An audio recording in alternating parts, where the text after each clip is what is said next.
साथियों नमस्कार, स्वागत है आप सभी का उत्कर्ष परिवार में। अपन बात कर रहे थे संवैधानिक विकास को लेकर और संवैधानिक विकास में अपन बात कर चुके थे 1773 के रेगुलेटिंग एक्ट के संदर्भ में, 1813 और 1833 का चार्टर एक्ट अपन पढ़ चुके थे और साथ ही 1858 का अधिनियम जो है वो भी अपन पढ़ चुके थे। एक बार मैं वापस से रिपीट कर देता हूं 1858 का अधिनियम और उसके बाद आज अपन बात करेंगे 1909, 1919 और 1935 का अधिनियम, जो आपके हर एग्जाम में बहुत ही महत्वपूर्ण होते हैं अगर आपके सिलेबस में संवैधानिक विकास नाम का टॉपिक दे रखा है। देखिए जरा, अपने बात की थी 1858 के अधिनियम के संदर्भ में, तो आप लोगों को पता होगा कि 1858 के अधिनियम के द्वारा क्या किया गया, कंपनी के शासन को समाप्त कर दिया गया। 1858 के अधिनियम के द्वारा कंपनी के शासन को क्या कर दिया था, समाप्त कर दिया। कंपनी के शासन की समाप्ति, कंपनी के शासन की क्या कर दी गई, समाप्ति कर दी गई। और भारत पर शासन कौन करेगा, तो मैंने बताया भारत पर शासन जो है ये ब्रिटिश ताज या फिर किन के द्वारा किया जाएगा, क्राउन के द्वारा किया जाएगा, या मैं कह सकता हूं कि ब्रिटेन की महारानी के द्वारा किया जाएगा। इसी 1858 के अधिनियम में आपने पढ़ा था कि इसके लिए एक भारत सचिव नामक पद सृजित किया गया, जो ब्रिटेन की सरकार का कैसा मंत्री होगा, कैबिनेट मंत्री होगा। और भारत सचिव की सहायता के लिए एक भारत परिषद होगी। भारत सचिव की सहायता के लिए क्या होगी, एक भारत परिषद होगी, ये भी आपको ध्यान में रखना है। और इस भारत सचिव और भारत परिषद से संबंधित जो व्यय होगा ये भारतीय राजस्व पर डाला गया।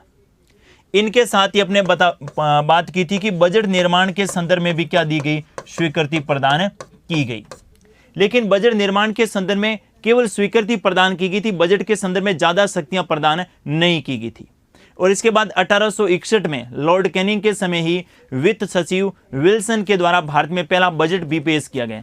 यानी बजट पेश करने की शुरुआत, बजट निर्माण की शुरुआत जो भारत में हो चुकी थी। और इसके बाद 1861 में, कब की बात कर रहा हूं, 1861 में वॉइसराय कौन थे, लॉर्ड कैनिंग, या गवर्नर जनरल कौन थे, लॉर्ड कैनिंग। और लॉर्ड कैनिंग के समय ही भारत के वित्त सचिव थे विल्सन, क्या नाम था, विल्सन। और विल्सन के द्वारा पहली बार जो है ये बजट पेश किया गया, जो भारतीय इतिहास में पहली बार बजट पेश। ये जो बजट था ये केंद्र और राज्य दोनों के लिए था, यानी ये जो बजट था केंद्र और राज्य दोनों के लिए था। अब अपन बात करने वाले हैं 1909 के अधिनियम। कौन से अधिनियम के बारे में बात करेंगे, 1909 का भारत शासन अधिनियम। 1909 का भारत शासन अधिनियम। और इसी 1909 के भारत शासन अधिनियम को साथियों किस नाम से जानते हैं, मार्ले मिंटो अधिनियम के नाम से जानते हैं। किस नाम से जानते हैं, मार्ले मिंटो सुधार अधिनियम। मार्ले मिंटो सुधार अधिनियम के नाम से भी जाना जाता है। आपके मन में एक प्रश्न आ रहा होगा कि इसे मार्ले मिंटो सुधार अधिनियम क्यों कहा जाता है, वो भी सुन लीजिएगा। मैं बात कर रहा हूं 1909 की, और 1909 में जो मार्ले था, कौन है, मार्ले जो थे, ये मार्ले तो थे कौन, भारत सचिव। कौन थे, भारत सचिव। और ये लॉर्ड मिंटो जो थे, लॉर्ड मिंटो, और ये लॉर्ड मिंटो भारत के क्या थे, गवर्नर जनरल कह दें या फिर वॉइसराय कह दें। कौन थे, गवर्नर जनरल या वॉइसराय कौन थे, लॉर्ड मिंटो। इसीलिए इस 1909 के अधिनियम को मार्ले मिंटो सुधार अधिनियम के नाम से भी जाना जाता है। क्या था मार्ले मिंटो सुधार अधिनियम, इसके बारे में बात करें, इनकी विशेषताएं क्या थी। देखिए, मार्ले मिंटो सुधार अधिनियम के बारे में बात करें तो अब कंपनी का शासन समाप्त हो चुका था। भारत पर शासन जो है ये ब्रिटिश ताज या क्राउन के द्वारा किया जा रहा था। और इनके लिए भारत सचिव जो था वो इनकी देखरेख में, मतलब भारत सचिव जो था ये भारत से संबंधित मामलों को देखता था। और ये ब्रिटेन की सरकार में कैसा मंत्री था, कैबिनेट मंत्री था। इसमें सबसे पहली बात आपको ध्यान में रखनी है, सांप्रदायिक निर्वाचन की शुरुआत की गई। किसकी शुरुआत की गई, सांप्रदायिक निर्वाचन की शुरुआत। सांप्रदायिक निर्वाचन की शुरुआत की गई। देखिए जरा, सांप्रदायिक निर्वाचन की शुरुआत की बात करें तो भारत में सांप्रदायिक निर्वाचन के जनक किन को माने जाते हैं, सांप्रदायिक निर्वाचन के जनक माने जाते हैं लॉर्ड मिंटो सेकंड को। किन को माने जाते हैं, लॉर्ड मिंटो सेकंड को सांप्रदायिक निर्वाचन का क्या माना जाता है, जनक माना जाता है। और लॉर्ड मिंटो ने मार्ले को एक पत्र लिखा। किसने? भारत के गवर्नर जनरल ने भारत सचिव को एक पत्र लिखा और क्या कहा? पत्र में कहा कि हम नाग के दांत की खेती कर रहे हैं। ध्यान से सुनिएगा, हम नाग के दांत की खेती कर रहे हैं और इसके परिणाम बहुत विध्वंसकारी होंगे। यह कहा था कि इन्होंने, लॉर्ड मिंटो ने पत्र भेजा था भारत सचिव किनको? मार्ले को। और इसके परिणाम विध्वंसकारी कैसे होंगे कि भारत में अलग अलग धर्म के जो लोग हैं इनको आपस में इस प्रकार बांट दिया जाए, इस प्रकार फूट डाल दी जाए कि वो आपस में ही लड़ते रहे और हम लंबे समय तक भारत में क्या करेंगे? शासन करेंगे। इसकी शुरुआत होती है और इसमें जो है मुसलमानों को क्या दिया जाता है? प्रत्यक्ष निर्वाचन। मुसलमानों को क्या दिया जाता है? ये सांप्रदायिक निर्वाचन दिया जाता है और भारत में सांप्रदायिकता की शुरुआत हो जाती है। और इसी के संदर्भ में मिंटो का वह कथन भी ध्यान से सुनिएगा। क्या कहा था मिंटो ने? लॉर्ड मिंटो ने कहा था कि हम नाग के दांत की खेती कर रहे हैं, हम नाग के दांत की खेती कर रहे हैं। नाग के दांत की फसल बो रहे हैं, नाग के दांत की फसल बो रहे हैं, जिनके परिणाम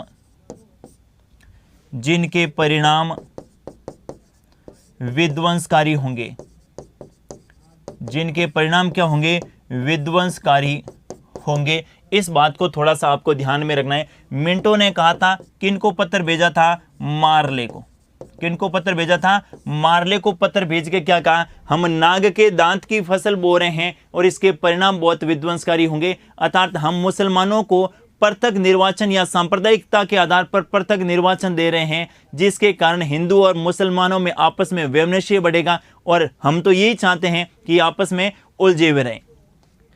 सांप्रदायिक निर्वाचन के बारे में बात करें तो आपको ध्यान में रखना है 1909 के अधिनियम में इसकी क्या की गई थी? शुरुआत। 1909 के अधिनियम में क्या की गई थी? शुरुआत। इसके बाद 1919 का अधिनियम और 1935 के अधिनियम में सांप्रदायिक निर्वाचन प्रणाली का क्या हुआ था? विस्तार। ध्यान से सुनिएगा, अच्छा प्रश्न पूछा जा सकता है। सांप्रदायिक निर्वाचन प्रणाली की शुरुआत कब हुई? 1909 के अधिनियम द्वारा। विस्तार कब हुआ? 1919 और 1935। 1919 का जो अधिनियम था, इसके द्वारा किन किन को? तो इनके द्वारा एक तो आपको दिया गया किनको? आंग्ल भारतीयों को। किनको? आंग्ल भारतीयों को। दूसरा आप ध्यान में रख सकते हैं किनको? सिखों को। तीसरा आप ध्यान में रख सकते हैं किनको? भारतीय ईसाइयों को। भारतीय ईसाई। और भारतीय ईसाई कौन से? वही जो ईसाई मिशनरी जो हैं 1813 का आपने पढ़ा होगा। ईसाई मिशनरियों को धर्म प्रचार की क्या दी गई थी? अनुमति दी गई थी। और इसी ईसाई मिशनरियों ने ही धर्म प्रचार के माध्यम से भारतीय लोगों को क्या? ईसाई बना दिया। और ऐसे ईसाइयों को क्या कहा गया? भारतीय ईसाई कहा गया। क्या कहा गया? भारतीय ईसाई कहा गया। और 1919 के अधिनियम में 1919 के अधिनियम में इन्हीं भारतीय ईसाइयों को क्या दे दिया गया? प्रत्यक्ष निर्वाचन दे दिया गया। और नंबर 4 पे आप ध्यान में रखेंगे किनको? यूरोपियन। किनको दे दिया गया? यूरोपियन, यानी एंग्लो इंडियन। एंग्लो इंडियन कौन होते हैं? एंग्लो इंडियन का मतलब होता है कि जिनकी माता जो है ये भारतीय मूल की हो। एंग्लो इंडियन का क्या मतलब हुआ? कि जिनकी माता भारतीय मूल की हो और जिनके पिता जो हैं ये यूरोपीय मूल की हो और उनकी जो संतान होगी वो एंग्लो इंडियन कहलाएगी। मातृपक्ष हमेशा कहां होना चाहिए? भारतीय मूल का होना चाहिए। और पितृपक्ष हमेशा कहां का होना चाहिए? यूरोपियन होना चाहिए। उनकी संतान किस नाम से जानी जाएगी? एंग्लो इंडियन के नाम से जानी जाएगी। 1935 में विस्तार किया और 1935 में विस्तार करके किन किन को दे दिया गया? एक तो महिलाओं को, एक आप ध्यान में रख सकते हैं किनको? मजदूरों को। और तीसरा आप ध्यान में रख सकते हैं किनको? दलितों को। किन किन को? महिलाओं, मजदूरों एवं दलितों को सांप्रदायिक निर्वाचन दिया गया। ये थोड़ा सा आप ध्यान में रखिएगा किसके संदर्भ में? सांप्रदायिक निर्वाचन। सांप्रदायिक निर्वाचन प्रणाली। और सांप्रदायिक निर्वाचन प्रणाली की शुरुआत पूछे 1909 का अधिनियम करना है। विस्तार पूछे और विस्तार में 1919 में किन किन को दिया गया? एंग्लो इंडियन को, दूसरा सिखों को, भारतीय ईसाई और यूरोपियन को। और 1935 में महिलाओं को, मजदूरों को और दलितों को क्या दिया गया? प्रत्यक्ष निर्वाचन दिया गया। 1909 का जो अधिनियम था इसमें बजट निर्माण के संदर्भ में और ज्यादा क्या हुई थी? बजट निर्माण के संदर्भ में भूमिका और बढ़ी। और इस बार जो है बजट के संदर्भ में भारतीय लोगों को और अधिक मात्रा में प्रश्न पूछने, अनुपूरक प्रश्न पूछने का अधिकार दिया गया, लेकिन मतदान का अधिकार नहीं दिया गया। यह भी आप ध्यान में रख सकते हैं। तो बजट निर्माण के संदर्भ में दूसरी बात ध्यान में रखिएगा, बजट निर्माण के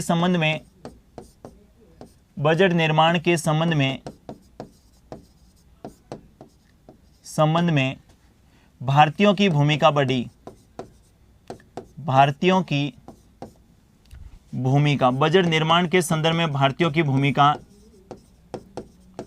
बढ़ाई गई। किसके बारे में बात करें अपन? 1909 के अधिनियम के। 1909 के अधिनियम में ही भारतीय परिषद, 1909 के अधिनियम में तीसरी बात आप ध्यान में रखेंगे कि जो वॉयसराय की परिषद होगी, कौन सी परिषद? वॉयसराय की जो परिषद होगी, और इनके अलावा आप ध्यान में रखेंगे कि जो भारत परिषद होगी, जो ब्रिटेन में है ना भारत परिषद, वॉयसराय की परिषद और भारत परिषद में भारतीय सदस्यों को शामिल किया गया, भारतीय सदस्यों को शामिल किया गया। यह अपना आप एक नई विशेषता आप लोगों को ध्यान में रखनी है कि पहली बार प्रश्न किस प्रकार से पूछा जाएगा कि पहली बार कौन सा ऐसा अधिनियम था जिनके द्वारा वॉयसराय परिषद कहां पर? भारत में, और भारत परिषद कहां पर? भारत परिषद वही भारत सचिव और उनकी जो ब्रिटेन में जो संस्था थी उनको बोलते थे भारत परिषद। इनमें भारतीय सदस्यों को क्या किया गया? शामिल किया गया। पहली बार ऐसा हुआ कि वॉयसराय परिषद और भारत परिषद में भारतीय सदस्यों को शामिल किया गया। कौन से अधिनियम के तहत? 1909 के अधिनियम के तहत।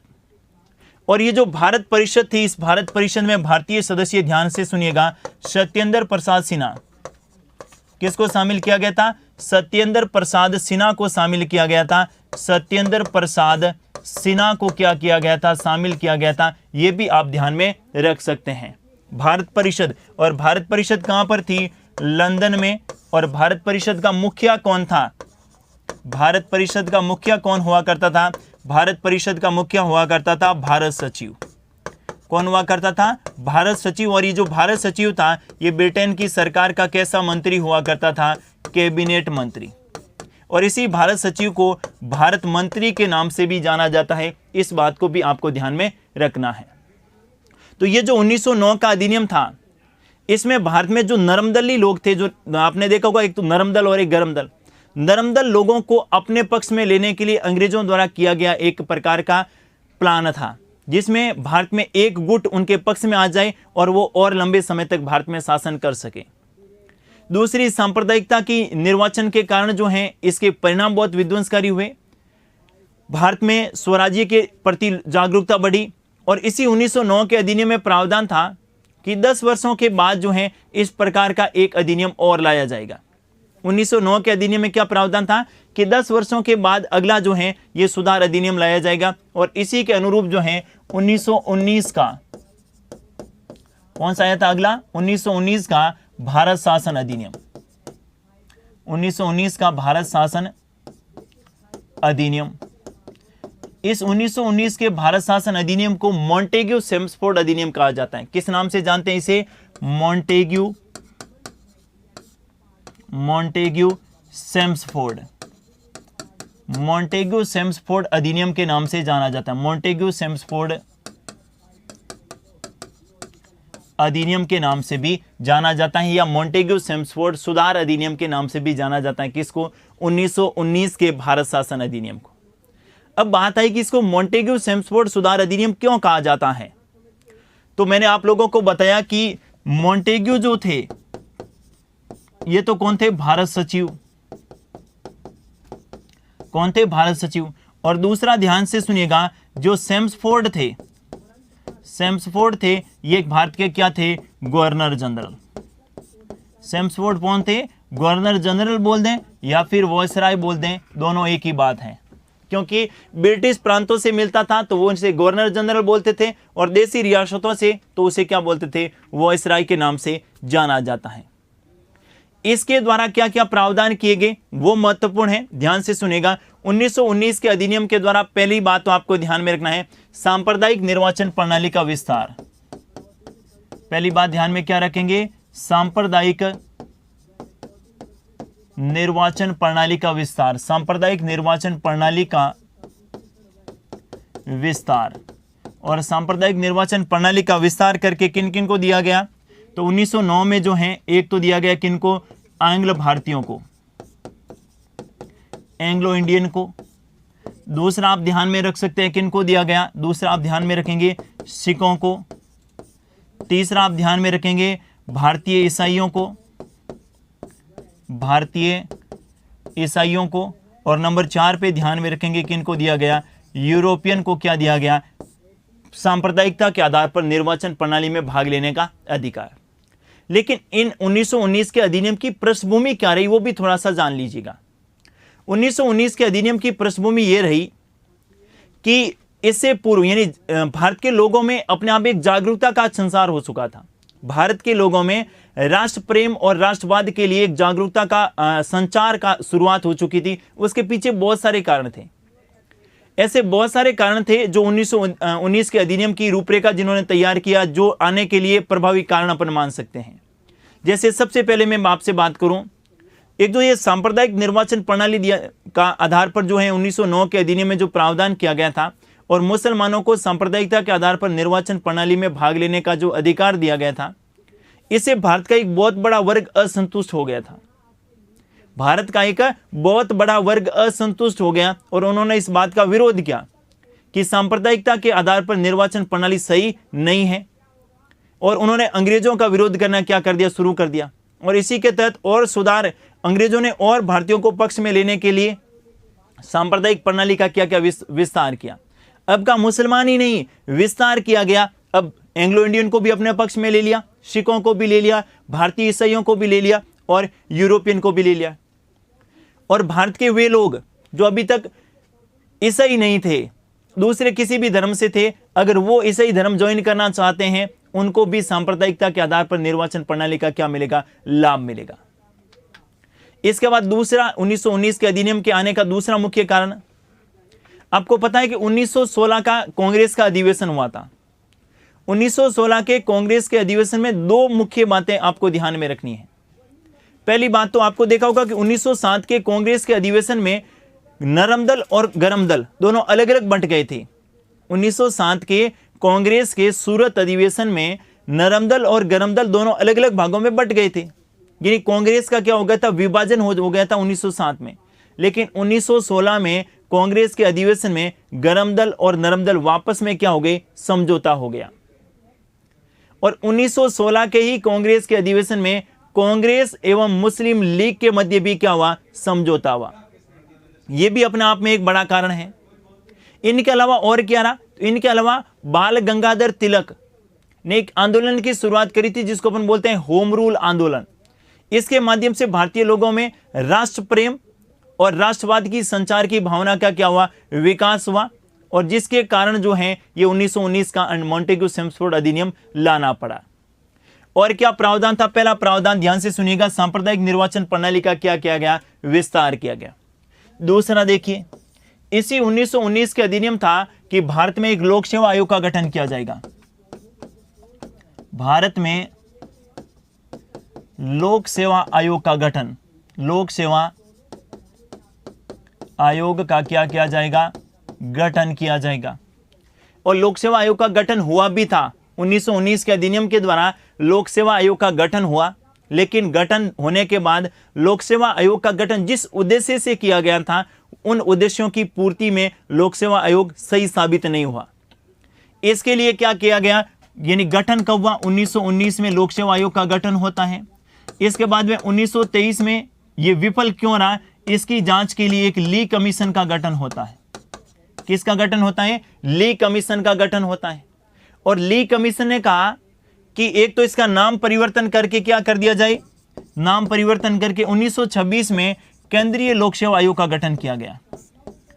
केंद्रीय लोक सेवा आयोग, केंद्रीय लोक सेवा आयोग का क्या किया गया, गठन किया गया। और इसके प्रथम अध्यक्ष बने थे सर रोज बारकर को।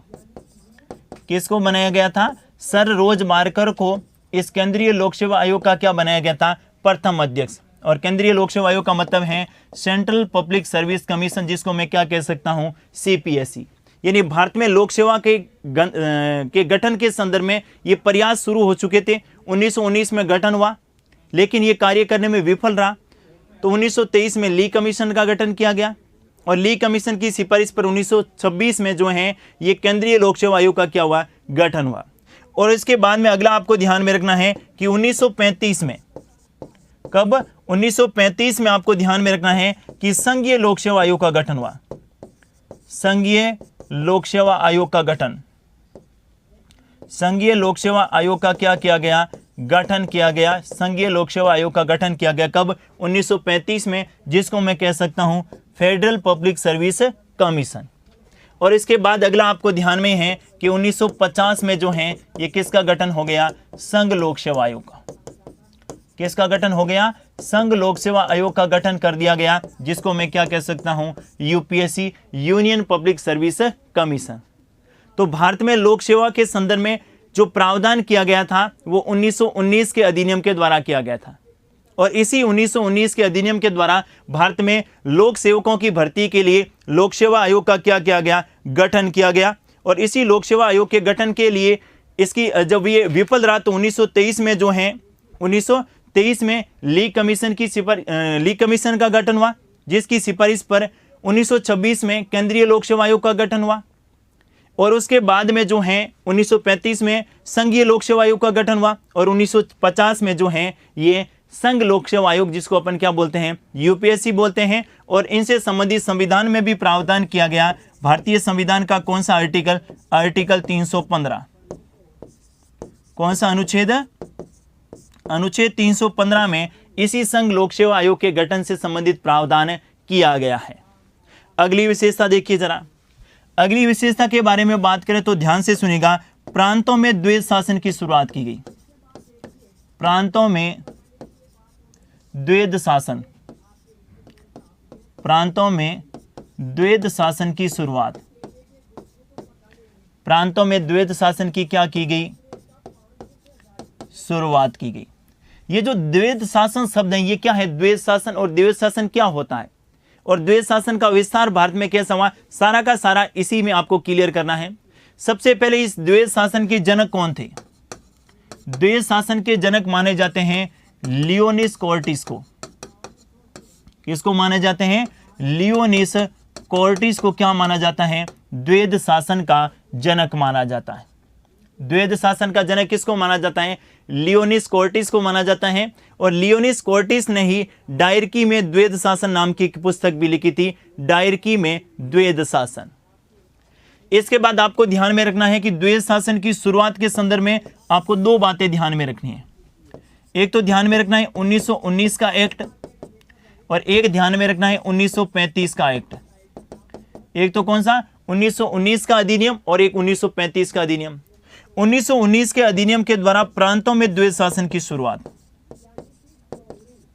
प्रांतों में द्वैध शासन की क्या होती है, शुरुआत। अब कैसा होता है द्वैध शासन में बताऊंगा, थोड़ा देखिए। 1935 के अधिनियम के द्वारा, 1935 के अधिनियम के द्वारा केंद्र में द्वैध शासन की शुरुआत, केंद्र में द्वैध शासन की शुरुआत,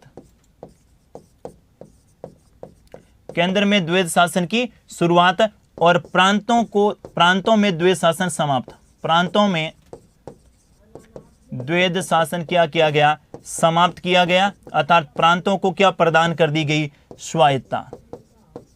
प्रांतों को क्या प्रदान कर दी गई, स्वायत्तता प्रदान कर दी गई और प्रांतों में द्वैध शासन की क्या होती है, समाप्त होते हैं और केंद्र में द्वैध शासन क्या होता है, लागू होता है। अब द्वैध शासन प्रांतों में कैसी व्यवस्था थी, ध्यान से सुनिएगा। आपको पता है कि ये तो था आपके गवर्नर जनरल, गवर्नर जनरल, और गवर्नर जनरल पूरे भारत के लिए होता था। अब गवर्नर जनरल के अधीन बहुत सारे प्रांत थे, तो प्रांतों में क्या हुआ करता था, गवर्नर। गवर्नर कहां होता था, प्रांतों में। अब प्रांतों में द्वैध शासन की शुरुआत करके प्रांतों के विषय को दो भागों में बांट दिया गया। कितने भागों में बांट दिया गया, दो भागों में बांट दिया गया। एक तो कहा गया आरक्षित विषय, कौन से विषय, आरक्षित विषय, और एक कौन से विषय, हस्तांतरित विषय। कौन से विषय, हस्तांतरित विषय, और पहला कौन सा, आरक्षित विषय। अब जो आरक्षित विषय होंगे, आरक्षित विषय में किन किन को लिया गया, तो आरक्षित विषय में आपको ध्यान में रखना है आय से संबंधित, आरक्षित विषय में आप ध्यान में रख सकते हैं न्याय से संबंधित, आरक्षित विषय में आप ध्यान से रख सकते हैं कौन से, राजस्व से संबंधित, और आरक्षित विषय में किन से संबंधित, पुलिस से संबंधित। ये तो कौन से विषय, आरक्षित विषय। हस्तांतरित विषय में व्यय से संबंधित जो भी विषय थे, किन से संबंधित, व्यय से संबंधित, जैसे शिक्षा है, जैसे स्वास्थ्य है, और या फिर स्थानीय स्वशासन है, स्थानीय स्वशासन है, उन सबको कहां डाल दिया गया, हस्तांतरित विषय में। देखिए अंग्रेजों ने किस प्रकार की शुरुआत करी है भारत में, उसको समझिएगा। द्वैध शासन क्या होता है और द्वैध शासन का विस्तार भारत में कैसा होता है, अगर आपने इस डायग्राम को अच्छे ढंग से समझ लिया तो द्वैध शासन से संबंधित आपका प्रश्न एग्जाम में गलत नहीं होगा। मैंने कहा विषयों को दो भागों में बांट दिया गया, एक तो आरक्षित विषय और दूसरा कौन सा, हस्तांतरित विषय। आरक्षित विषयों में आय से संबंधित जो विषय थे वो डाले गए, और जो महत्वपूर्ण विषय थे जैसे आय कहां से होगी प्रांतों को, वो उसमें डाले गए, न्याय से संबंधित उसमें डाले गए, प्रांतों में कानून व्यवस्था क्या रहेगी, पुलिस से संबंधित वो इसमें डाले गए, और राजस्व से संबंधित सारी व्यवस्था इसमें डाली गई। अब हस्तांतरित में कौन से थे, व्यय से संबंधित, शिक्षा से संबंधित, एजुकेशन, या फिर आपके चिकित्सा से संबंधित, या फिर स्थानीय स्वशासन के जो विषय हैं उनको कहां डाला गया, उनको डाला गया आपके किसमें, इन वाले विषय में, हस्तांतरित विषय। अब कहा भाई साहब कानून कौन बनाएगा, तो कहा गया कि आरक्षित विषय जो रहेगा, कौन से विषय, जो आरक्षित विषय होंगे, इन आरक्षित विषयों पर कानून बनाएगी गवर्नर की परिषद। किनके द्वारा बनाए जाएंगे कानून, गवर्नर की परिषद के द्वारा बनाए जाएंगे। आरक्षित विषय में जो कानून रहेंगे, और ये जो गवर्नर होगा, और गवर्नर कौन होते थे, अंग्रेज, इनकी जो परिषद रहेगी इनके द्वारा ही क्या बनाया जाएगा, कानून बनाया जाएगा। जबकि बात आई कि हस्तांतरित विषय पर कानून कौन बनेगा, तो कहा हस्तांतरित विषय पर कानून बनेगा कौन, हस्तांतरित विषय पर कानून बनेगा व्यवस्थापिका के द्वारा। इन विषय पर कानून कौन बनाएगा, व्यवस्थापिका के द्वारा। और व्यवस्थापिका के सदस्यों को नियुक्ति कौन करता है, गवर्नर, और व्यवस्थापिका के सदस्यों को हटाता कौन है, गवर्नर। व्यवस्थापिका के सदस्यों की नियुक्ति कौन करता है, गवर्नर करता है, और व्यवस्थापिका के सदस्यों को हटाता कौन है, इनको भी हटाता कौन है, गवर्नर हटाता है। तो दोनों के संदर्भ में आपको ध्यान में रखना है कि आरक्षित विषय और हस्तांतरित विषय, ये दोनों बातें आपको ध्यान में रखनी है। ये था द्वैध शासन। भारतीय लोगों को, भारतीयों ने कहा हमारे लिए कुछ कीजिएगा, तो कहा आपके लिए कर रहे हैं ना, आपको शासन में भागीदारी सुनिश्चित कर रहे हैं ना। आपकी शासन में भागीदारी सुनिश्चित इस प्रकार से की कि द्वैध शासन की शुरुआत पहले कहां हुई, प्रांतों में। ध्यान से सुनिएगा, द्वैध शासन से संबंधित शुरुआत कहां हुई, पहले प्रांतों में। कौन से अधिनियम के द्वारा, 1919 के मॉन्टेग्यू सेम्सफोर्ड अधिनियम के द्वारा। और इस अधिनियम के द्वारा शुरुआत करके सबसे पहले जनक ध्यान में रखिएगा, यानी शुरुआत 1919, और इस 1935 के अधिनियम में केंद्र में द्वैध शासन की शुरुआत होती है और प्रांतों में स्वायत्तता प्रदान कर दी जाती है, अर्थात प्रांतों में द्वैध शासन समाप्त हो जाते हैं। द्वैध शासन होता क्या है, विषयों को दो भागों में बांट दिया गया, एक तो आरक्षित और दूसरा हस्तांतरित। आरक्षित विषय में महत्वपूर्ण विषय जहां से राज्य को क्या हो, आय हो, प्रांतों को आय हो। और हस्तांतरित में कौन से विषय, जहां से राज्य क्या करे, व्यय करे। आरक्षित विषय जो भी रहेंगे इन पे कानून बनाएगी गवर्नर की परिषद, और हस्तांतरित विषय में जो भी रहेगी उन पे कानून बनाएगी व्यवस्थापिका, और व्यवस्थापिका के जो मेंबर हैं उनको नियुक्त कौन करता है, गवर्नर। तो व्यवस्थापिका में जो सदस्य हैं वो गवर्नर की सलाह से ही तो कानून बनाएंगे। अब कहा गया भाई साहब भारतीयों को भी कानून निर्माण के संदर्भ में क्या दे दी गई, अधिकार प्रदान कर दिए गए। क्या कर दिए गए, अधिकार प्रदान कर दिए गए। ऐसी व्यवस्था आपको ध्यान में रखनी है। ये था आपके द्वैध शासन। आगे अपन 1935 का अधिनियम जब पढ़ेंगे तो उसमें फिर से द्वैध शासन आएगा। फिर वहां पर मैं बात करूंगा कि 1935 में केंद्र में द्वैध शासन की क्या व्यवस्था थी, केंद्र में आरक्षित विषय और हस्तांतरित विषय कौन कौन से थे। 1919 के अधिनियम में अगली विशेषता आपको ध्यान में रखनी है कि केंद्रीय बजट को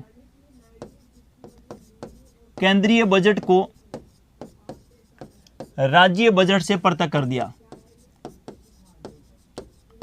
केंद्रीय बजट को राज्य बजट से क्या कर दिया गया, पृथक कर दिया गया। अब जो है केंद्र के लिए अलग बजट रहेगा और प्रांतों के लिए अलग। पहले राज्य को क्या बोलते थे, प्रांत बोलते थे।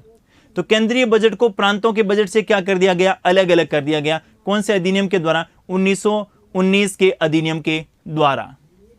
अगली बात आपको ध्यान में रखनी है कि पहली बार ऐसा हुआ, आपको पता होगा कि ये भारत था, और इस वाले भारत में ये तो था आपके ब्रिटिश भारत। कौन सा भारत है? ये आपका था कौन सा भारत? देसी भारत। देसी भारत। ब्रिटिश भारत पर शासन किनका था? सीधे तौर पर गवर्नर जनरल का। और इन पर शासन किनका था? देसी रियासतों के राजाओं का। पहली बार ऐसा प्रावधान किया गया। इससे पहले जो भी कानून बनते थे वो कहां लागू होते थे? ब्रिटिश भारत में लागू होते थे। जो भी कानून बनते थे ब्रिटिश भारत में लागू होते थे। इस अधिनियम के द्वारा पहली बार यह प्रावधान किया गया कि देसी भारत के लेकर एक क्या बनाया जाएगा? नरेंद्र मंडल का गठन होगा। किसका गठन होगा? नरेंद्र मंडल का गठन होगा। आपको ध्यान में रखना है, नरेंद्र मंडल के गठन को लेकर आपको ध्यान में रखना है कौन से अधिनियम में नरेंद्र मंडल के गठन की बात कही गई थी। 1919 के मॉन्टेग्यू चेम्सफोर्ड अधिनियम में नरेंद्र मंडल के गठन की बात कही थी। यह आपको ध्यान में रखनी है। और केंद्रीय बजट को राज्य बजट से क्या कर दिया गया? पृथक कर दिया गया। यह भी विशेषता कब की है? यह भी आपको ध्यान में रखनी है। यह भी 1919 के अधिनियम की है। और क्या विशेषता थी 1919 के अधिनियम में?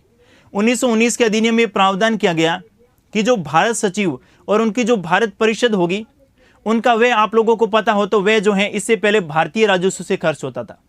अब कहा गया कि 1919 के अधिनियम में प्रावधान किया गया कि भारत परिषद का व्यय जो है अब ब्रिटिश राजकोष से होगा।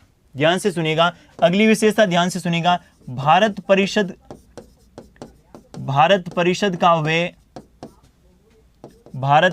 का व्यय अब जो है ब्रिटिश राजकोष से होगा। भारत परिषद का व्यय कहां से होगा? ब्रिटिश राजकोष से होगा। इससे पूर्व यानी भारत परिषद का गठन कब हुआ था?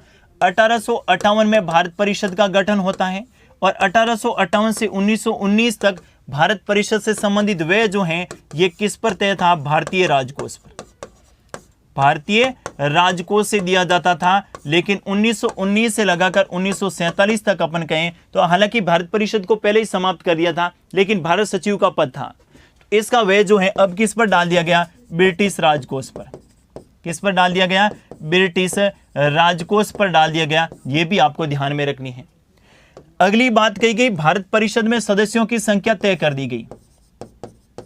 भारत परिषद में सदस्यों की संख्या निर्धारित। सदस्यों की संख्या क्या कर दी गई?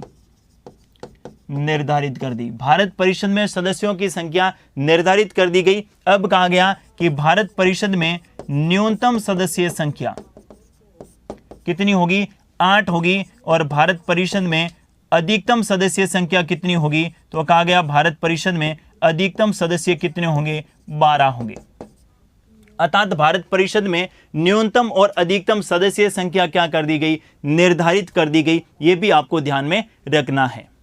इनके अलावा एक बात और महत्वपूर्ण आप ध्यान में रख सकते हैं 1919 के अधिनियम से संबंधित, और वो कौन सी है?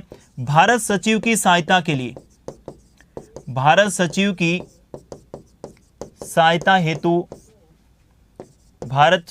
सहायता हेतु एक हाई कमिश्नर की नियुक्ति की गई। किन की नियुक्ति की गई? हाई कमिश्नर की क्या की गई? नियुक्ति की गई। यह भी कौन से अधिनियम से संबंधित आप ध्यान में रखेंगे? 1919 के मॉन्टेग्यू चेम्सफोर्ड अधिनियम। तो ये आपका था 1919 का मॉन्टेग्यू चेम्सफोर्ड अधिनियम, जिसमें अपने बात की थी कि 1919 के मॉन्टेग्यू चेम्सफोर्ड अधिनियम को मॉन्टेग्यू चेम्सफोर्ड अधिनियम क्यों कहा जाता है?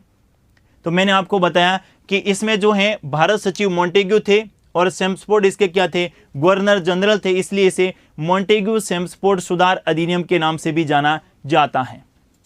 सबसे पहले अपने बात की कि सांप्रदायिक निर्वाचन प्रणाली का विस्तार हुआ और 1919 के अधिनियम के द्वारा एंग्लो इंडियन को, सिखों को, भारतीय ईसाई को और यूरोपियन को क्या दिया गया? सांप्रदायिकता के आधार पर निर्वाचन में अधिकार। अगला, भारत में लोक सेवा आयोग के गठन से संबंधित बात हुई और 1919 में लोक सेवा आयोग का गठन भी हुआ। 1923 में ये आपके कार्य करने में विफल रहा तो 1923 में ली कमीशन का गठन हुआ। इसके बाद में ली कमीशन की सिफारिश पर 1926 में केंद्रीय लोक सेवा आयोग का गठन किया गया और इसके बाद 1935 में संघीय लोक सेवा आयोग और 1950 में संघ लोक सेवा आयोग यानी यूनियन पब्लिक सर्विस कमीशन का क्या किया गया? गठन किया गया। इसके बाद अगला आप ध्यान में रख सकते हैं, प्रांतों में द्वैध शासन की क्या होती है, शुरुआत होती है। द्वैध शासन के जनक माने जाते हैं लियोनिस कोर्टिस को। उनकी पुस्तक अपन कह सकते हैं डायरकी में द्वैध शासन।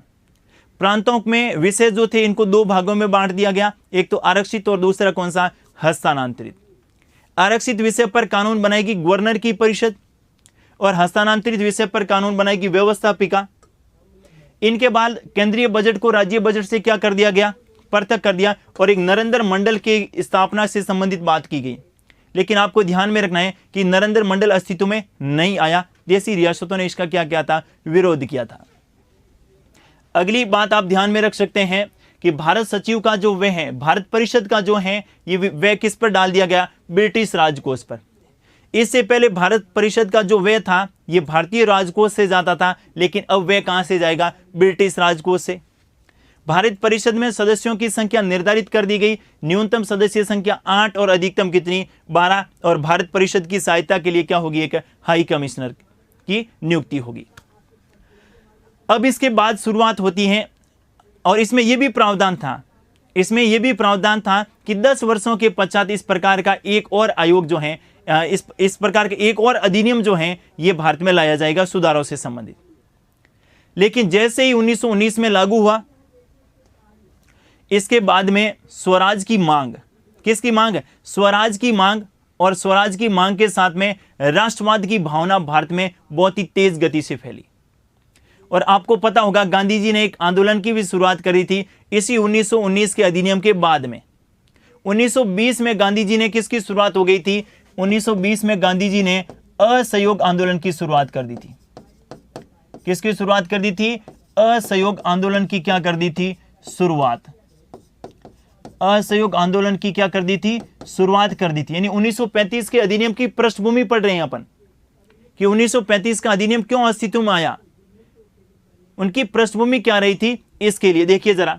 1920 में असहयोग आंदोलन की शुरुआत होती है, लेकिन कुछ ही समय बाद कौन सा कांड हो जाता है, चोरा चोरी कांड। कौन सा कांड हो जाता है, चोरा चोरी कांड हो जाता है, जिसके कारण गांधी जी अपना असहयोग आंदोलन क्या ले लेते हैं, वापस ले लेते हैं। लेकिन लोगों में राष्ट्रवाद की भावना का क्या हो जाता है, विकास हो जाता है। आंदोलन भले ही वापस हुआ है, लेकिन लोगों में देश प्रेम, राष्ट्र प्रेम, राष्ट्रवाद और स्वराज जैसी बातें जो हैं ये लोगों में पूरी तरीके से आ चुकी थी। क्योंकि 1919 का अधिनियम भी एक प्रकार से जिसके लिए अपन पूर्ण स्वराज्य की मांग कर रहे थे, उनको देने में क्या रहा, विफल रहा। और मोतीलाल नेहरू और चित्तरंजन दास ने तो कांग्रेस से अलग होकर एक पार्टी का भी गठन कर लिया, स्वराज पार्टी। इसके बाद में अंग्रेजों ने जो है इसकी समीक्षा के लिए, अंग्रेजों ने इनकी समीक्षा के लिए साइमन कमीशन भारत भेजा। क्या भारत भेजा, साइमन कमीशन को भारत भेजा। लेकिन साइमन कमीशन में एक भी सदस्य को शामिल नहीं किया गया था जो भारत से संबंधित था। ध्यान से सुनिएगा, साइमन कमीशन भारत आता है किस लिए कि हम एक और जो है ये सुधार ला रहे हैं, लेकिन सदस्य एक भी शामिल नहीं भारत का। इसका भारतीयों ने क्या किया, विरोध किया। आप लोगों ने देखा होगा कि भारतीयों ने इतना भयंकर गति से साइमन कमीशन का विरोध किया था, जिसके कारण जो है लाला लाजपत राय और बहुत सारे व्यक्ति जो चोटिल भी हो गए थे। किसके बारे में बात हो रही है, साइमन कमीशन। और इसके बाद में जो है मोतीलाल नेहरू ने 1928 में नेहरू रिपोर्ट भी पेश की थी। कौन सी रिपोर्ट है, नेहरू रिपोर्ट। क्योंकि अंग्रेज ये कह रहे थे, देखिए कितनी दुर्गति थी अपने देश में।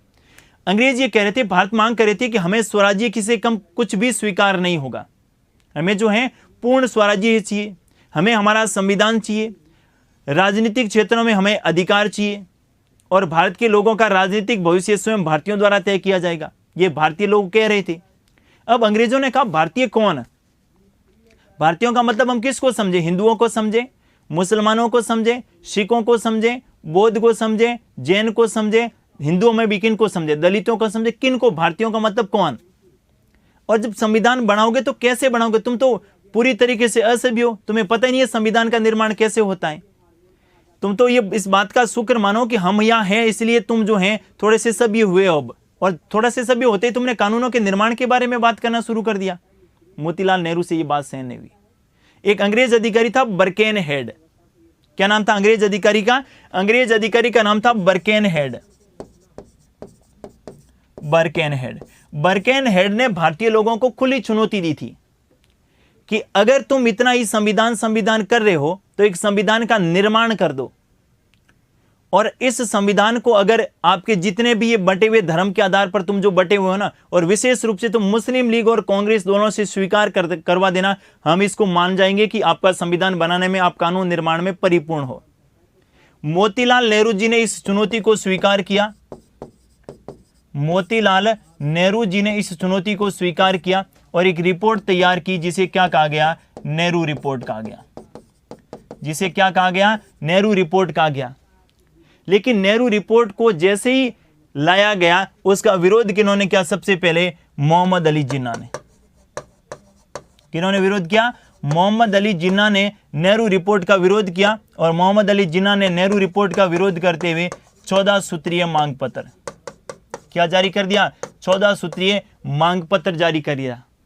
अंग्रेजों ने कहा था ना कि हमने तो पहले ही कहा था कि तुमसे कानून नहीं बनेगा। देखिए, तुमने कानून बनाए हैं। नेहरू रिपोर्ट एक प्रकार से संविधान की तरह ही था, लेकिन इसमें मुस्लिम लीग असंतुष्ट हैं, और मोहम्मद अली जिन्ना जो हैं ये 14 सूत्रीय मांग पत्र की बात कर रहे हैं, तो हम आपके संविधान को स्वीकार नहीं करेंगे। इसी बीच कांग्रेस का अधिवेशन होता है, और कांग्रेस के अधिवेशन में पूर्ण स्वराज्य से कम, पंडित जवाहरलाल नेहरू ने स्पष्ट शब्दों में कह दिया कि हम जो हैं पूर्ण स्वराज्य से कम कुछ भी स्वीकार नहीं करेंगे। पृष्ठभूमि पढ़ रहे हैं अपन 1935 के अधिनियम की, क्या पढ़ रहे हैं? पृष्ठभूमि। इसके बाद आपको ध्यान में रखना है कि कांग्रेस का अधिवेशन होता है। कांग्रेस का क्या होता है? अधिवेशन। और इस कांग्रेस के अधिवेशन की अध्यक्षता कर रहे हैं पंडित जवाहरलाल नेहरू। और नेहरू जी ने दो बातें कही यहां पर। पहली बात तो कही थी, पूर्ण स्वराज्य से कम कुछ भी स्वीकार नहीं होगा। किसे कम? पूर्ण स्वराज्य से कम कुछ भी स्वीकार नहीं होगा। और दूसरा कहा गया कि इसके बाद जो है, इसके बाद जो भी, यानी जनवरी, ध्यान से सुनिएगा, ये अधिवेशन हो रहा था कांग्रेस का 1929 में, लाहौर अधिवेशन के नाम से जानते हैं ना, पूरा नाम लिख लेते हैं। कौन सा अधिवेशन? लाहौर अधिवेशन 1929। अब इसमें दूसरी बात थी कि आगे 1930 में जो जनवरी माह रहेगा, और जनवरी माह का जो अंतिम रविवार रहेगा, ध्यान से सुनिएगा, जनवरी माह का कौन सा रविवार? अंतिम रविवार जो होगा, इस अंतिम रविवार को हम कौन सा दिवस मनाएंगे? स्वतंत्रता दिवस। यह बात लाहौर अधिवेशन में तय हो गई थी कि 1930, क्योंकि लाहौर अधिवेशन जो है ये 1929 की बात कर रहे हैं, दिसंबर महीने की, कि 1930 में जो जनवरी माह रहेगा, जनवरी माह का जो अंतिम रविवार रहेगा, उस दिन हम स्वतंत्रता दिवस के रूप में मनाएंगे, और इसके बाद हम प्रतिवर्ष इसको स्वतंत्रता दिवस के रूप में मनाएंगे। तो जैसे ही 1930 में जनवरी, और जनवरी में भी अंतिम रविवार को कौन सी जनवरी आई? 26 जनवरी। तो उस दिन हमने कौन सा? स्वतंत्रता दिवस के रूप में मनाने की शुरुआत कर दी। ऐसा 1929 में नहीं लिखा था, ऐसा 1929 के लाहौर अधिवेशन में इस बात को स्वीकार नहीं किया गया था कि 26 जनवरी को ही मनाएंगे। इसमें क्या प्रावधान था कि जनवरी माह का जो अंतिम रविवार होगा, उस दिन हम अपना स्वतंत्रता दिवस समारोह मनाएंगे। और अंतिम रविवार कौन सा था? 26 जनवरी को। इसलिए हम जो हैं 26 जनवरी को क्या मनाते हैं? स्वतंत्रता दिवस मनाते हैं। कब? 26 जनवरी से लगाकर 1930 से लगाकर 1950 तक। लेकिन 1950 में कहा इस दिन ही अपन संविधान लागू करेंगे, और जिस दिन संविधान लागू हुआ इसी दिन 26 जनवरी को भारत के राष्ट्रपति ने शपथ ली। इसलिए हम जो हैं अब स्वतंत्रता दिवस तो 1947 को मनाते हैं, 47 में 15 अगस्त को, लेकिन गणतंत्रता दिवस कौन सा दिवस के रूप में मनाते हैं? ये आपके 26 जनवरी को, जिसकी शुरुआत कब हो चुकी थी? 1930 में। यानी 1930 से लगाकर 1950 तक 26 जनवरी को, कौन सी जनवरी को? 26 जनवरी को अपन कौन सा दिवस मना रहे थे? स्वतंत्रता दिवस मना रहे थे। कौन सा दिवस मना रहे थे? स्वतंत्रता दिवस। लेकिन भारत को आजादी जब मिली 15 अगस्त 1947 को, तो इसके बाद हमने स्वतंत्रता दिवस कब मनाना शुरू कर दिया? 15 अगस्त को। और उसके बाद में संविधान का निर्माण का कार्य जब हो रहा था तो 26 नवंबर 1949 को संविधान का कार्य पूर्ण हो गया था। लेकिन संविधान को वह आंशिक रूप से लागू किया गया और इसी 26 जनवरी को महत्वपूर्ण तिथि के रूप में मानते हुए बाकी के सारे आर्टिकल को आपके 26 जनवरी को लागू किया गया। और इस दिन भारत के प्रथम राष्ट्रपति डॉक्टर राजेंद्र प्रसाद ने शपथ भी ली थी। इसीलिए 1950 से लगाकर वर्तमान तक अपन 26 जनवरी को कौन सा दिवस मनाते हैं? गणतंत्र दिवस मनाते हैं। कौन सा दिवस मनाते हैं? गणतंत्र दिवस मनाते हैं। तो इसकी यानी 26 जनवरी महत्वपूर्ण तिथि कैसे बनी, ये यहां से स्पष्ट हो गया। अपने को नहीं पता रहता, अपन जो है 26 जनवरी को मनाते हैं, लेकिन क्यों मनाते हैं, 26 जनवरी को क्यों मनाते थे ये नहीं पता है। तो थोड़ा सा इस बात को ध्यान में रखिएगा। लाहौर अधिवेशन में तय हुआ था कि 1930 के जनवरी के अंतिम रविवार में अपन स्वतंत्रता दिवस मनाएंगे और उसकी शुरुआत 1930 में हो गई थी। जब पूरी इस प्रकार का माहौल भारत में बन गया था तो अंग्रेजों ने गोलमेज सम्मेलन की शुरुआत करी ब्रिटेन में। किसकी शुरुआत करी? गोलमेज सम्मेलन। गोलमेज सम्मेलन। और गोलमेज सम्मेलन में भारत के नेताओं को आमंत्रित किया गया। भारत के बहुत सारे नेता शामिल हुए पहले गोलमेज सम्मेलन में, जो कब हुआ था? 1930 में। लेकिन कांग्रेस का कोई भी प्रतिनिधि गोलमेज सम्मेलन में शामिल नहीं हुआ। अब इनके लिए एक समझौता हुआ जिसको अपन बोलते हैं गांधी इरविन समझौता। कौन सा समझौता? गांधी इरविन समझौता। और गांधी इरविन समझौते के तहत यह स्वीकार किया गया कि कांग्रेस गोलमेज सम्मेलन में भाग लेगी, लेकिन उसके बदले में सविनय अवज्ञा आंदोलन के कारण, सविनय अवज्ञा आंदोलन के कारण जो हैं, सविनय अवज्ञा आंदोलन के कारण जो हैं जितने भी राजनीतिक बंदी हैं, जितने भी क्या हैं? राजनीतिक बंदी है, उनको क्या करना होगा? रिहा करना होगा। जितने भी राजनीतिक बंदी है उनको क्या करना होगा? रिहा करना होगा। और इनके बदले में कांग्रेस जो है ये किस में भाग लेगी? कांग्रेस गोलमेज सम्मेलन में भाग लेगी। इनके बदले में कांग्रेस जो है ये गोलमेज सम्मेलन में क्या लेगी? भाग लेगी। अब ऐसा कहा जाता है कि गांधी जी ने यह मांग नहीं की थी कि सरदार भगत सिंह को भी रिहा किया जाए। इसके कारण गांधी जी की आलोचना भी हुई है, क्योंकि अगर गांधी इरविन समझौते में गांधी जी ये मांग रख देते कि सरदार भगत सिंह को भी रिहा कर दिया जाए, तो हो सकता है कि उस दिन भगत सिंह को रिहा कर दिया जाता और भगत सिंह को फांसी की सजा नहीं होती।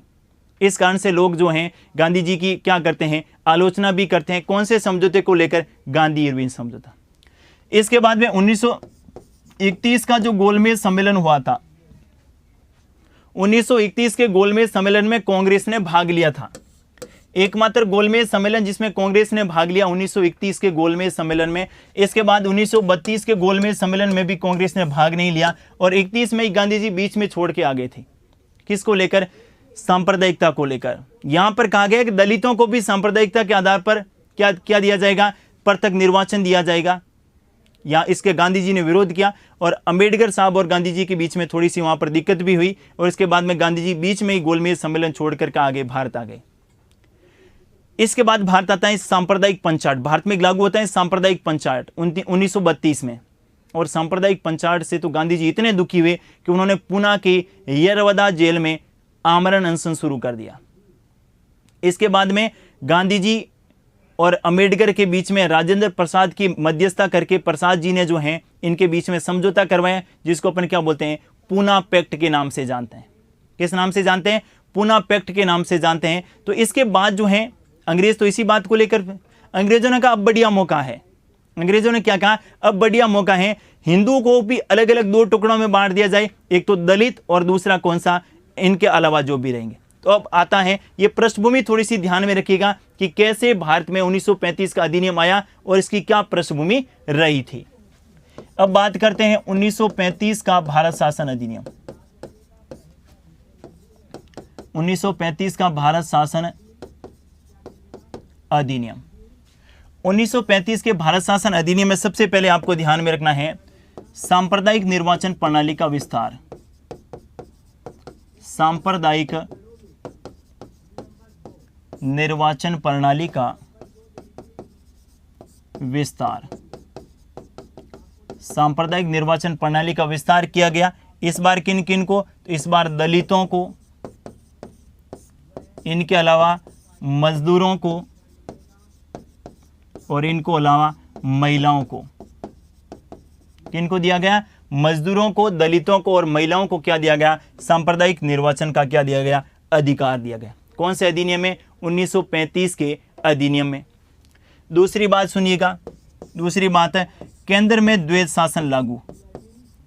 केंद्र में द्वैध शासन लागू। तीसरी बात सुनिएगा, प्रांतों में द्वैध शासन की समाप्ति। प्रांतों में द्वैध शासन की क्या कर दी गई? समाप्ति कर दी गई। अर्थात मैं कह सकता हूं प्रांतों को क्या प्रदान कर दी? स्वायत्ता। प्रांतों को क्या प्रदान कर दी? स्वायत्ता प्रदान कर दी। कौन से अधिनियम के बारे में बात कर रहा हूं? 1935 के भारत शासन अधिनियम। अब बात करते हैं कि केंद्र में द्वैध शासन कैसा होगा। केंद्र में द्वैध शासन, और केंद्र में द्वैध शासन में आपको ध्यान में रखना है, फिर से दो भागों में बांटा जाएगा। एक तो कौन से विषय? आरक्षित विषय, और दूसरे कौन से विषय? हस्तांतरित विषय। कौन से विषय? आरक्षित विषय, और दूसरे कौन से? हस्तांतरित विषय। आरक्षित विषय में किन को रखा गया? तो आरक्षित विषय में रखा गया प्रतिरक्षा, विदेश, संचार, इनसे संबंधित, और बाकी व्यय से संबंधित जो विषय हैं ये किनको में रखे गए? हस्तांतरित में रखे गए। लेकिन प्रांतों को स्वायत्ता प्रदान कर दी गई, और प्रांतों में द्वैध शासन की क्या कर दी? समाप्ति। और द्वैध शासन की शुरुआत कहाँ होती है? केंद्र में होती है। साथियों, ये जो द्वैध शासन है ना, इसी को अपन संघीय ढांचा कहें। मतलब ये संघीय शुरुआत है, एक प्रकार से संघीय ढांचे से परिचित हो रहे हैं अपन कि केंद्र में अलग शासन और केंद्र में भी संघात्मक शासन प्रणाली कैसी रहेगी, इसमें थोड़ा सा ध्यान में रखिएगा। इसमें जो इस पे कानून कौन बनेगा? इस पे कानून बनेगा जो वॉइसराय की परिषद है। किनके द्वारा बनाया जाएगा? वॉइसराय की जो परिषद है, वॉइसराय की जो परिषद है, इनके द्वारा बनाया जाएगा। जबकि इन पर कानून कौन बनेगा? इन पे कानून बनेगा केंद्रीय विधानमंडल। किनके द्वारा बनाया जाएगा? केंद्रीय विधानमंडल के द्वारा बनाया जाएगा। अगला देखिए, अगली विशेषता आपको ध्यान में रखनी है, एक संघीय न्यायालय की स्थापना। संघीय न्यायालय की स्थापना, और संघीय न्यायालय की स्थापना कर भी दी गई 1937 में। 1937 में दिल्ली में। कहां पर? दिल्ली में संघीय या फेडरल कोर्ट की स्थापना होती है।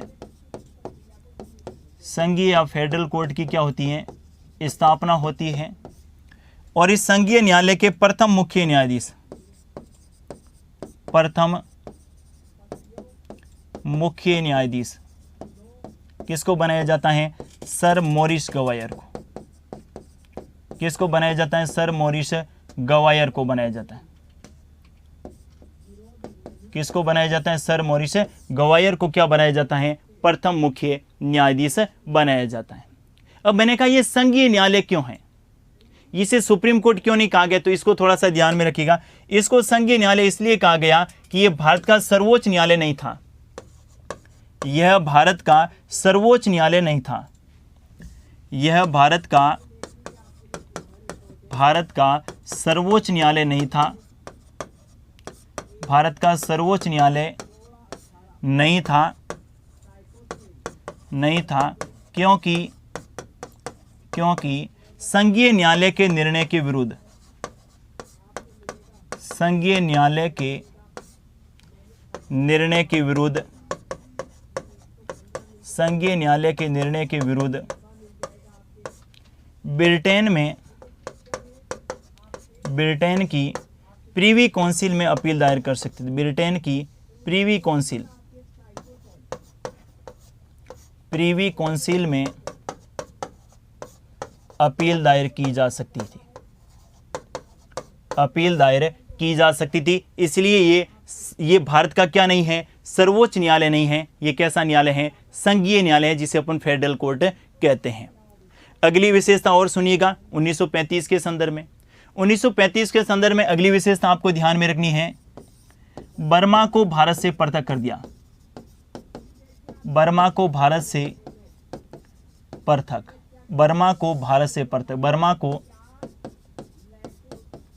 भारत से पृथक। अब देखिए जरा, बर्मा को भारत से पृथक करने का क्या मतलब हुआ?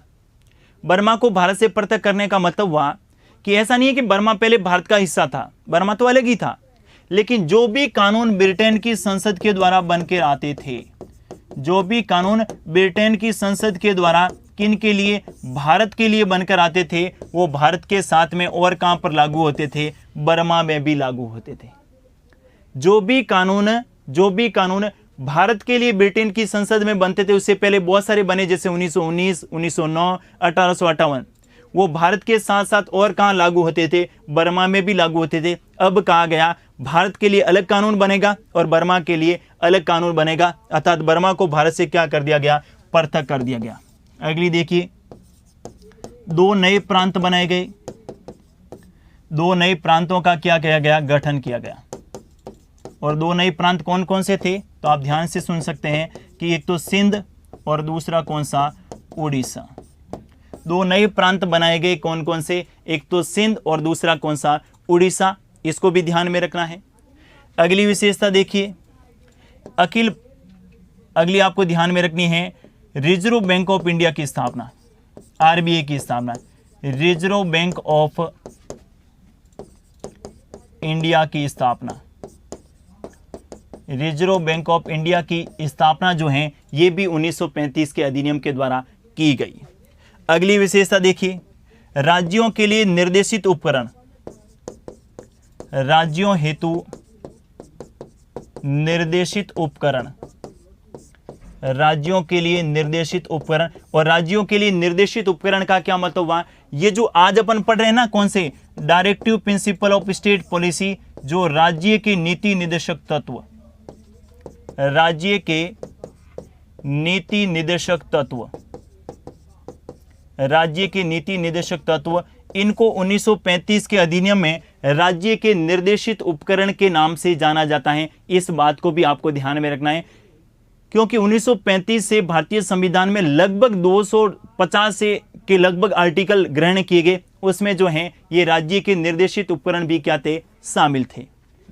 अगली विशेषता देखिए जरा, और क्या विशेषता थी? अगली विशेषता आपको ध्यान में रखनी है, अखिल भारतीय संघ की गठन। अखिल भारतीय संघ का गठन, अखिल भारतीय संघ का गठन किया जाएगा। और इस अखिल भारतीय संघ में कौन कौन शामिल होगा? तो कहा अखिल भारतीय संघ में एक तो शामिल होंगे ब्रिटिश प्रांत। कौन शामिल होंगे? ब्रिटिश प्रांत। दूसरा जो इसमें शामिल होंगे कौन? चीफ कमिश्नरी क्षेत्र,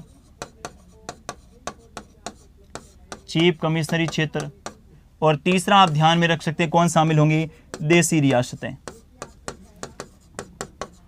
इन सब को मिलाकर एक क्या बनाया जाएगा? अखिल भारतीय संघ बनाया जाएगा। लेकिन ये अखिल भारतीय संघ नहीं बना, विफल हो गया, ये भी ध्यान में रखना है। लेकिन आपसे प्रश्न पूछा जा सकता है कि नरेंद्र मंडल का गठन से संबंधित प्रावधान कौन सा ध्यान में रखेंगे? 1919 का अधिनियम। जबकि अखिल भारतीय संघ के संदर्भ में कौन सा रखेंगे? 1935 का अधिनियम। अगला देखिए, अगली आपको ध्यान में रखनी है, विषयों का बंटवारा किया गया। विषयों का क्या किया गया? बंटवारा किया गया। जो आज अपन पढ़ते हैं ना भारतीय संविधान की 7वीं अनुसूची, संघ सूची, राज्य सूची, समवर्ती सूची, ऐसे विषय 1935 के अधिनियम में भी थे। 1935 के अधिनियम में विषयों को बांट दिया गया। और उसी प्रकार से जिस प्रकार से वर्तमान में 3 प्रकार की सूची, कौन कौन सी? संघ सूची, दूसरी कौन सी? राज्य सूची, और तीसरी कौन सी? समवर्ती सूची। ध्यान से सुनिएगा, 3 प्रकार की सूचियां, संघ सूची, राज्य सूची और समवर्ती सूची। संघ सूची पर जो विषय रहेंगे, इनमें जो विषय थे इनकी संख्या थी 59, इनमें जो विषय थे इनकी संख्या थी 54, और इनमें जो विषय थे इसमें कितने थे? 36। कितने 59, 36 और कितने? 54 विषय। इन पे कानून कौन बनेगा? तो इन पे कानून बनेगा कौन? Governor general. या फिर केंद्रीय विधानमंडल। ठीक है, संघ कानून बनाएगा इन पर। किनके द्वारा बनाया जाएगा? संघ के द्वारा। इन पे कानून जो प्रांतों में जो प्रांतीय स्वायत्तता प्रदान की गई प्रांतों के द्वारा, इन पर कानून दोनों के द्वारा बनाए जाएंगे। संघ भी बना सकता है और प्रांत भी बना सकता है, लेकिन विवाद की स्थिति में संघ के द्वारा बनाए गए कानून क्या रहेगा? प्रभावी रहेगा। और इसी में जो है अवशिष्ट शक्तियों का प्रावधान भी किया गया था। किसका प्रावधान किया गया था? अवशिष्ट शक्तियों का प्रावधान भी किया गया था। और इन अवशिष्ट शक्तियों पर कानून कौन बनाएगा? गवर्नर जनरल की परिषद के द्वारा। किनके द्वारा बनाया जाएगा? गवर्नर जनरल की परिषद के द्वारा बनाया जाएगा। इस बात को भी आपको ध्यान में रखना है। तो ये आपके था 1935 का अधिनियम, जहां से अच्छे प्रश्न एग्जाम में पूछे जा सकते हैं। 1935 के अधिनियम में कौन कौन सी बातें आप लोगों को ध्यान में रखनी है, एक बार मैं वापस से रिपीट कर देता हूं। 1935 के अधिनियम में सबसे पहले सांप्रदायिक निर्वाचन प्रणाली का विस्तार हुआ। सांप्रदायिक निर्वाचन प्रणाली से संबंधित 3 अधिनियम ध्यान में रखने हैं। शुरुआत पूछे तो 1909, विस्तार पूछे तो 1919 और 1935। ये दलितों को थोड़ा सा ध्यान में रखिएगा। दलितों को कब दिया गया? 1935 में। केंद्र में द्वैध शासन लागू, प्रांतों में द्वैध शासन की समाप्ति। द्वैध शासन केंद्र में किस प्रकार से था? ये देखिए, आरक्षित विषय और कौन सा विषय? हस्तांतरित विषय। संघीय न्यायालय की स्थापना 1937 में होती है दिल्ली में, और इसके प्रथम मुख्य न्यायाधीश कौन थे? Sir Morris गवायर। बर्मा को भारत से पृथक कर दिया गया। 2 नए प्रांतों का गठन किया। रिजर्व बैंक ऑफ इंडिया की स्थापना की राज्यों के लिए निर्देशित उपकरण जैसे प्रावधान। अखिल भारतीय संघ के गठन के बारे में बात की गई थी और विषयों का बंटवारा कर दिया गया। संघ सूची, राज्य सूची और समवर्ती सूची। इस बात को थोड़ा सा ध्यान में रखना है। तो ये आपका संवैधानिक विकास था। 1947 के अधिनियम बाकी है। 1947 के अधिनियम के संदर्भ में अभी अपने चर्चा नहीं की है, लेकिन उसके संदर्भ में बात करेंगे कब? जब संविधान निर्माण की प्रक्रिया पढ़ेंगे तब। क्योंकि संविधान निर्माण की प्रक्रिया पढ़ेंगे उस समय एटली की घोषणा, और एटली की घोषणा के साथ ही अपन भारत स्वतंत्रता अधिनियम पढ़ेंगे। उसमें अपन जानेंगे कि भारत को स्वतंत्रता कब दी गई, पाकिस्तान को कब दी गई, देशी रियासतों के संदर्भ में क्या प्रावधान था। सारी बातें वहां पर पढ़ी जाएगी जब भारत के संविधान निर्माण की प्रक्रिया के बारे में जानेंगे तब। आज के लिए बस इतना ही। थैंक यू, धन्यवाद।